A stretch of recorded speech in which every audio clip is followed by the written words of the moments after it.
The biggest challenge was, and still is, actually telling my family about it, to be honest. My father has a very narrow worldview, especially regarding Arabs and such, because I come from a very conservative family and generally everything I do is wrong anyway. The lectures over the last few days and the workshops have all really hit a nerve with me regarding things I maybe didn't know or where I'm currently stuck and don't know how to handle it. So I'm taking a lot of support and assistance away with me, actually. I'm actually the only Muslim in my family as of now, and I would truly wish, inshallah, that when I enter paradise one day, that maybe other people from my family will be there with me too.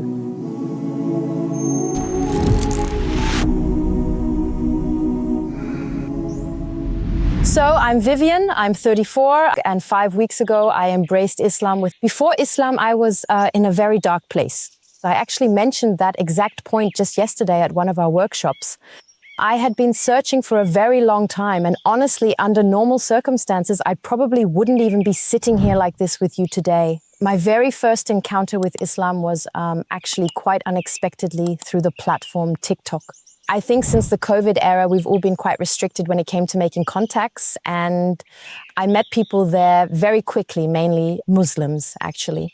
And yeah, the thing is, on social media, you can't really talk about topics like religion and such because it quickly leads to conflicts and so on. We've also talked about it a lot privately because I'm interested in it, of course, right?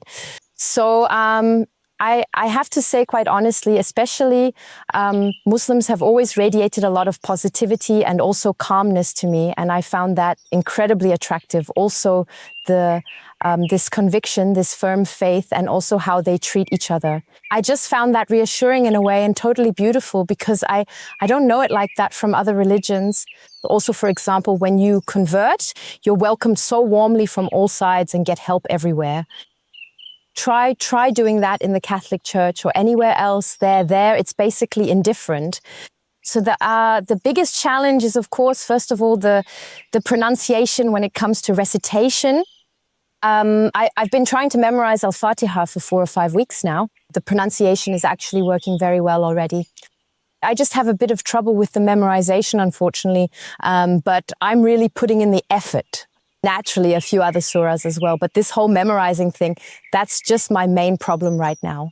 But once I actually get into it, then it just flows all the way through. So the prayer, it's slowly sinking in.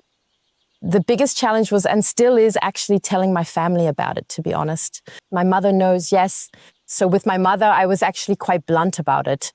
We were out eating together and I just told her, and my father unfortunately doesn't live in Germany. My father lives in France, and I think I won't be able to tell my father either because my father has a very narrow worldview, especially regarding Arabs and such. He's very, very, very negatively biased there. And my mother knows, as I said, my cousin knows, and my aunt, and actually no one else yet because I come from a very conservative family and generally everything I do is wrong anyway. So I could actually not care, but this is just something where I want to be accepted because this will stay for the rest of my life.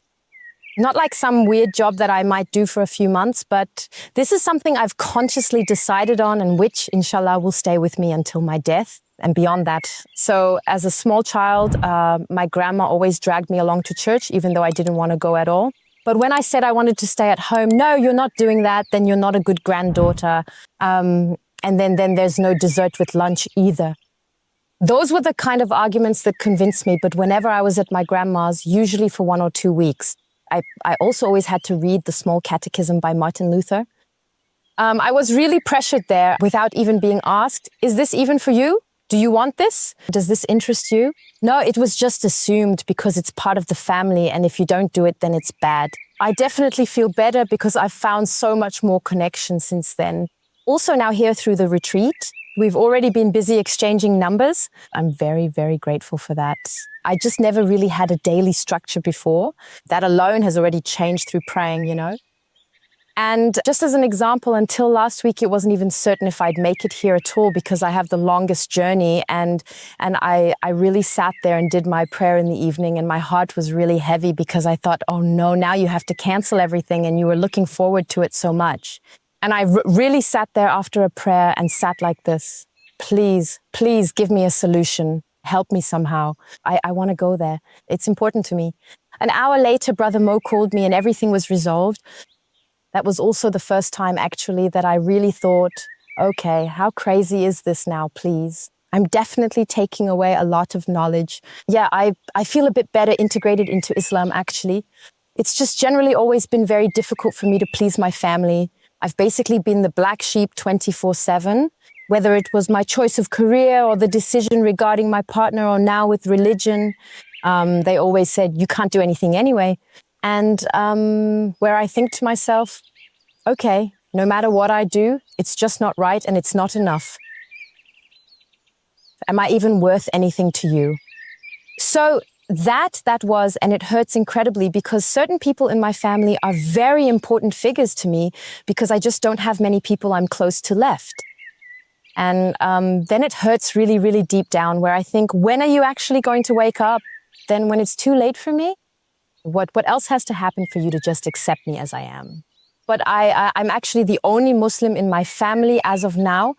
And I would truly wish, inshallah, that when I enter paradise one day, that maybe, just maybe, other people from my family will be there with me too. Because honestly, that is actually my deepest heart's desire, to be reunited with them in the afterlife. It is something I think about quite often. And it really is the one thing I hope for more than anything else in this world. But family is, I think, the most important thing for everyone, that they're there first and you know they're doing well. They